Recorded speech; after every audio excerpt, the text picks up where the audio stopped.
প্রধান উপদেষ্টা ডক্টর ইউনূসকে 5 বছর চাই, বা শুধু সেটা না, কিছু হুজুর ওয়াজ করা শুরু করেছিলেন যে তিনি যতদিন বেঁচে আছে এই জমিনে যেন কোনোদিন নির্বাচন না হয়। ছোট্ট একটা না, আমরা নির্বাচন চাই বলে প্রেস সচিব আবার সেটা শেয়ারও করেছিলেন। এর বাইরেও আল্লাহ যেভাবে নবী নির্বাচন করেন সেভাবে ডক্টর ইউনূস ঠিক সিলেক্টেড হয়েছিলেন, এরকম ওয়াজ আমরা দেখেছি। সেই ডক্টর ইউনূসের বিরুদ্ধে খুব কঠোর আন্দোলনও শুরু হয়ে যেতে পারে তাকে সরিয়ে ফেলার জন্য। অন্তত বক্তৃতা বিবৃতি তো চলবেই, সেটা আমরা বুঝতে পারছি, বা পরিস্থিতি তৈরি করা হতে পারে।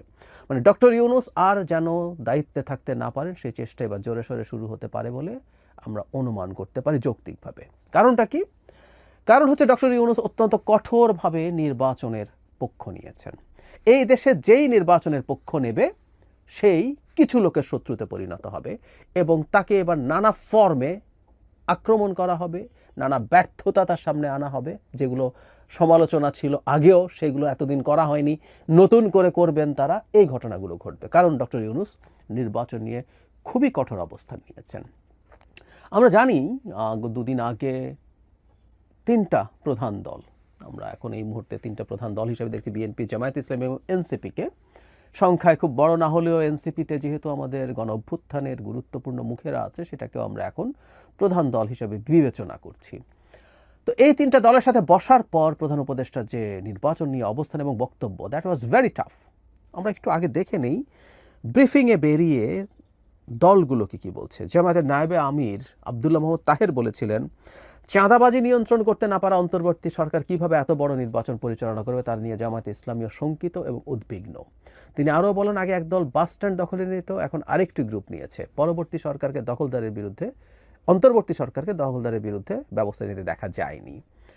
নাগরিক পার্টির নেতাদের বেরিয়ে তারা বলছেন, জুলাই সনদের আইনি ভিত্তি এবং সাংবিধানিক ভিত্তির জন্য আগামী যে নির্বাচনটি হবে সেই নির্বাচনে যেন গণপরিষদ নির্বাচন হয়। দীর্ঘদিন থেকে তারা গণপরিষদের কথা বলছেন।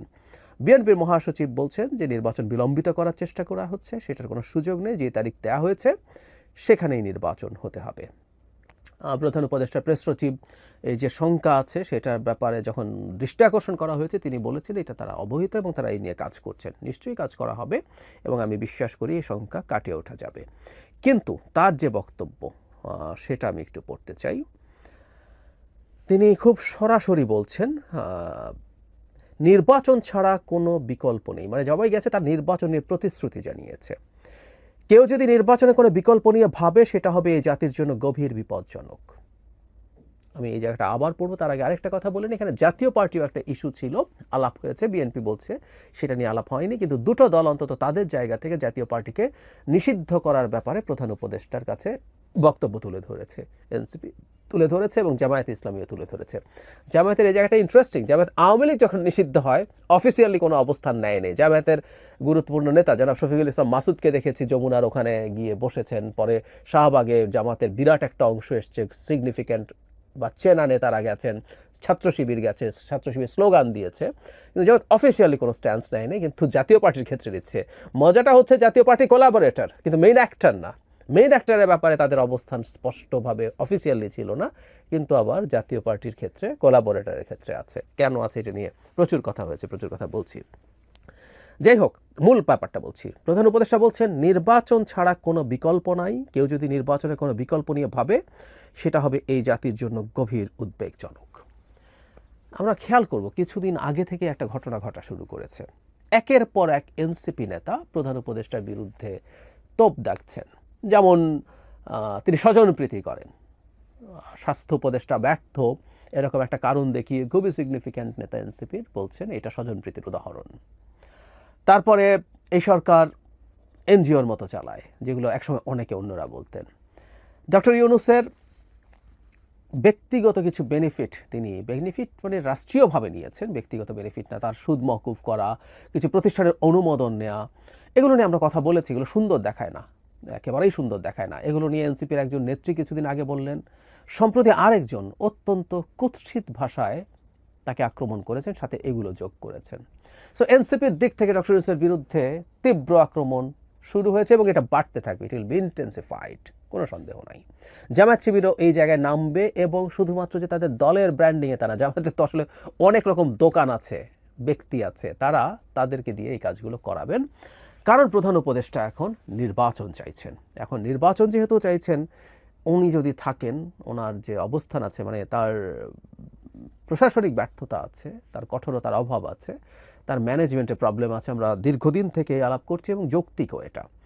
কিন্তু তিনি যতদিন থাকবেন নির্বাচন বানচালের চেষ্টা সোজা হবে না, সহজ হবে না। কারণ হচ্ছে এখানে তো নানান রকম খেলোয়াড় আছে, অনেক খেলোয়াড় খেলতে আসবে যখন নির্বাচন বানচালের চেষ্টা হবে, দেশি এবং বিশেষ করে বিদেশি।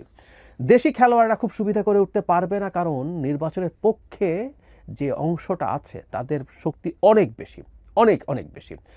সো বিদেশি খেলোয়াড়রাও যদি খেলতে আসতে চেষ্টা করে নির্বাচন বানচালের খেলায়, ডক্টর ইউনূসের মতো মানুষ যদি দায়িত্বে থাকেন, তাহলে তিনি সেটাকে নিউট্রালাইজ করা তার জন্য খুবই সহজ। এই ভদ্রলোকের অন্তত এই একটা জায়গায় বেশ শক্তি আছে, তিনি এতটাই কানেক্টেড, তার এতটাই প্রভাব আছে ইন্টারন্যাশনালি, তিনি চাইলে সেটা ঠেকাতে পারবেন।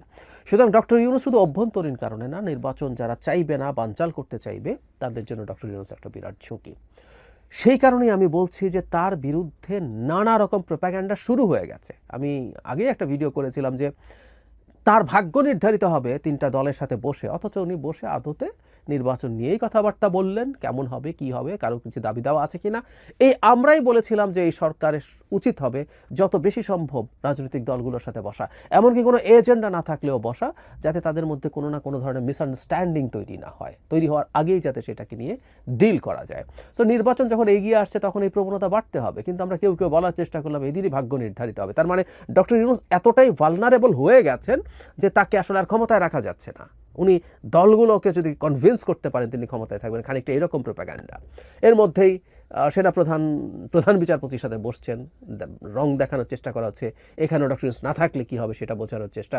জরুরি অবস্থা জারি করে দিতে যাচ্ছেন, উনি রাষ্ট্রপতির সাথে একটা রুটিন মিটিংয়ে যাচ্ছেন, সেখানেও এইসব করে আদতে ডক্টর ইউনূস আসলে খুব শক্তিশালী অবস্থায় নেই। তার সরকারের ভেতরে যে আরও সরকার আছে, এটা ভুল না, তার সরকারের ভেতরে আসলেই সরকার আছে, সরকারের ভেতরে সরকার থাকে, আসলে একটা গণতান্ত্রিক সরকারের ভেতরেও আসলে থাকে। আমরা খেয়াল করলাম কিছুদিন আগে ডক্টর আসিফ নজরুল এরকম একটা কথা বলে খুবই বিপদে পড়েছেন, অথচ যারা তার সমালোচনা করছেন তাদের আসলে কোনো ধারণাই নাই। সারা পৃথিবীতেই ক্যাবিনেট থাকে, ক্যাবিনেটের বাইরেও একটা কিচেন ক্যাবিনেট থাকে, যেটা তিনি বলার চেষ্টা করেছেন। গণতান্ত্রিক সরকারের মধ্যেও সরকারের ভেতরেও পাওয়ারফুল একটা সেগমেন্ট থাকতে পারে, থাকে, তারা অনেক ক্ষেত্রে পলিসিকে নিয়ন্ত্রণ করতে পারে। সব দেশে পৃথিবীর এটা হয়। তো এখানে ব্যাপারটা আরেকটু ভিন্ন। এখানে ভিন্নটা এই কারণে যে সাধারণত ওই দেশগুলোতে দিনের শেষে প্রধানমন্ত্রী বা প্রেসিডেন্ট সর্বোচ্চ পাওয়ারফুল থাকেন, তারা হয়তো প্রেসিডেন্টকে ইনফ্লুয়েন্স করার চেষ্টা করেন। কিন্তু এই সরকারের ক্ষেত্রে যেটা হয়েছে, অন্য পাওয়ার সেন্টার যেটা আছে তারা সম্ভবত সরাসরি অনেক কাজ করতে পারছেন, যেটা প্রধান উপদেষ্টাকে না জানিয়ে বা প্রধান উপদেষ্টার অনুমতি না নিয়ে, এবং প্রধান উপদেষ্টাও যে তাদেরকে রেস্ট্রিক্ট করবেন সেই কঠোরতা দেখাতে পারছেন না। সুতরাং এটা এক অর্থে বিপজ্জনক। সুতরাং সরকারের একটা অংশ এর মধ্যে জড়িত থাকতে পারে যে প্রধান উপদেষ্টা খুবই ভালনারেবল, বরং ওই নেক্সাসটা যেটা আছে তারাই মূল পাওয়ারফুল ব্যক্তি, এটা প্রতিষ্ঠিত করার চেষ্টা করা হচ্ছে। এবং তাকে এখন ব্যক্তিগত আক্রমণ, এই যে তিনি কি ডক্টর ইউনূস কিছু কাজ করেছেন, রাষ্ট্রীয় অনুমোদন নিয়েছেন, এটা অসুন্দর, সত্যিই অসুন্দর। তার মতো একটা মাপের মানুষের কাছে এটা কোনোভাবেই আমরা গ্রহণ করতে পারি না। কিন্তু তার বিরুদ্ধে এক টাকারও না, এক পয়সার দুর্নীতির অভিযোগ কেউ করেনি, ফিনান্সিয়াল করাপশনের অভিযোগ। কিন্তু তাকে এগুলো সামনে আনা হচ্ছে এবং খুবই কুৎসিত শব্দ ব্যবহার করা হচ্ছে।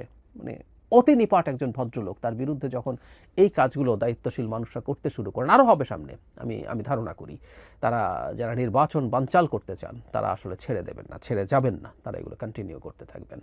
তো এগুলো যখন চলতে থাকবে তখন আসলে অনেকেরই ধারণা, কেউ মনে করেন ডক্টর ইউনূস দায়িত্ব ছেড়ে দিতে পারেন।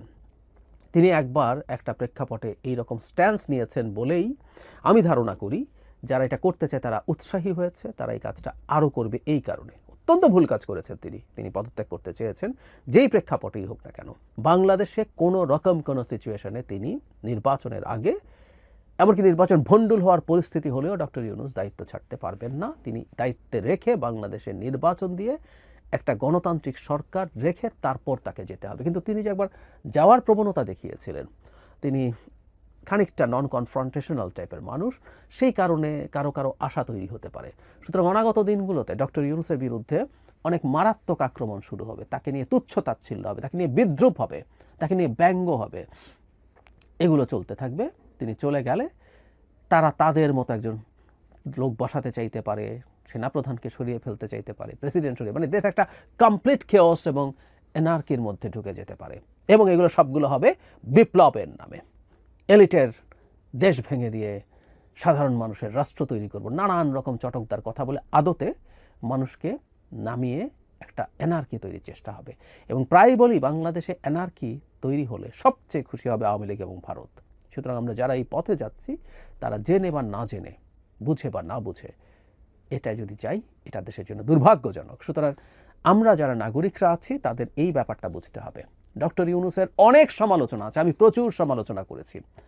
আমি তার কাছে একেবারে অকল্পনীয় বেশি কিছু চেয়েছি তা না, কিন্তু যতটুকুও চেয়েছি, যতটুকু বাস্তবভাবেই হওয়া সম্ভব ছিল, শেখ হাসিনার রেখে যাওয়া এই বিধ্বস্ত দেশেও যতদূর সম্ভব ছিল তারও কাছাকাছি তিনি যেতে পারেন নাই। কিন্তু তিনি যদি দায়িত্বে না থাকেন, সেটা আমাদের জন্য মহাবিপর্যয় তৈরি করবে। এটা আমাদের মানতে কোনো বাধা নেই। এবং আমি আরও বলেছি, তিনি দায়িত্বে না থাকলে যে জার্নিটা ছিল, ভারত আমাদের যা করতে পারতো শেখ হাসিনা যাওয়ার পর, আওয়ামী লীগ যা করতে পারতো, অন্যান্য খেলোয়াড়রা এসে যা করতে পারতো, এগুলো বাদ দিয়ে সোফার একটা যথেষ্ট স্টেবল কান্ট্রিতে তিনি এখন পর্যন্ত আমাদেরকে রেখেছেন। বাকি কাজটুকুও করবেন, তাকে আমরা রাখার জন্য, তার থাকার জন্য সব ফাইট করব। তার সমালোচনা হতে পারে, কিন্তু কোনোটাই তার দায়িত্ব থেকে সরে যান, আপনি পারছেন না, আপনি পারবেন না, এই জায়গায় যাওয়া যাবে না। বরং তাকে রেখে কিভাবে পারতে হবে, আমরা কিভাবে পারবো, তার জন্য